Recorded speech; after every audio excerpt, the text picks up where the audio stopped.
হিভ in love পর্ব ৮২। এই পর্বে দেখা যায় যে শীতের শেষে আস্তে আস্তে বসন্তের সমাগম, এসেছে হোলি। অর্ণা আদিত্যকে বলেছিল যে গত বছর হোলিতে তোমাকে আমি রং মাখাবো। হয়তো হোলির দিন মাখাতে পারবো না, কিন্তু যেদিন আমাদের দেখা হবে সেদিন আমি তোমায় ঠিক হোলির রং মাখাবো। হোলি মানে তো ভালোবাসার উৎসব। ভালোবাসার মানুষের কাছ থেকে রং মাখতেই এই দিনে বেশ ভালো লাগে। তাই যাকে ভালোবাসি তার গায়ে ছোঁয়ানো রং না হয় নিজের গায়ে মাখবো। কিন্তু হায় রে বিধাতা, এবারের হোলিতে আজ একাই কাটাতে হচ্ছে।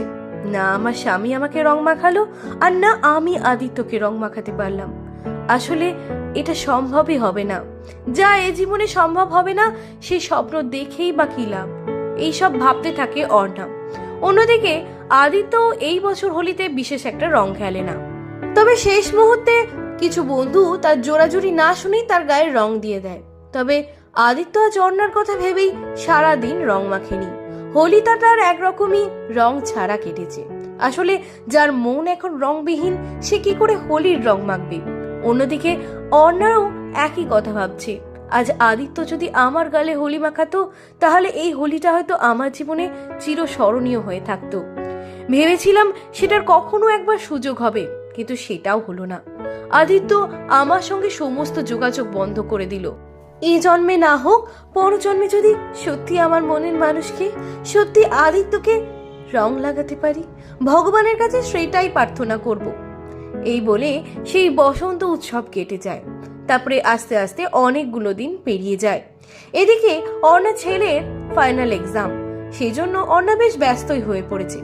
এক্সাম শেষে রাইমার ছেলের জন্মদিন, তাই জন্য সে চেষ্টা করেছে সবাইকে নিমন্ত্রণ করতে। অর্ণা ভাবতে পারেনি যে রাইমা তাকে নিমন্ত্রণ করবে। হঠাৎ করে একদিন ফোনেতে রাইমা অর্ণাকে নিমন্ত্রণ করে। স্বামীকে নিয়ে, সন্তানকে নিয়ে যেন অবশ্যই আসে। অর্ণা বলে যে আমার স্বামী সেদিন সময় হবে না, অনেক রাত্রে ফেরে, তাই জন্য আমি যদি পারি আমার ছেলেটাকে নিয়েই যাব। এই বলে রাইমাকে আশ্বাস দেয় যে আমি অবশ্যই যাব, আর আমার ছেলেকে নিয়ে যাব। এরপরে আরো বাকিদের সবাইকেই সে শোনে যে রাইমা নিমন্ত্রণ করেছে সেই বার্থডে পার্টিতে। একদিন করে পেরোতে থাকে, আর খুব শীঘ্রই নিকটে এসে যায় সেই জন্মদিনের দিন। হঠাৎই একদিন অর্ণার মনে হয়, আচ্ছা রাইমা কি তাহলে আদিত্যকে নিমন্ত্রণ করবে না?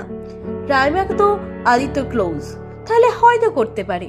তাই রাইমাকে একদিন হোয়াটসঅ্যাপে জিজ্ঞেস করে, আচ্ছা রাইমা, একটা কথা জিজ্ঞেস করতে পারি? তুমি কি আদিত্যকে ইনভাইট করেছো তোমার এই বার্থডে পার্টিতে? রাইমা বলে, অবশ্যই।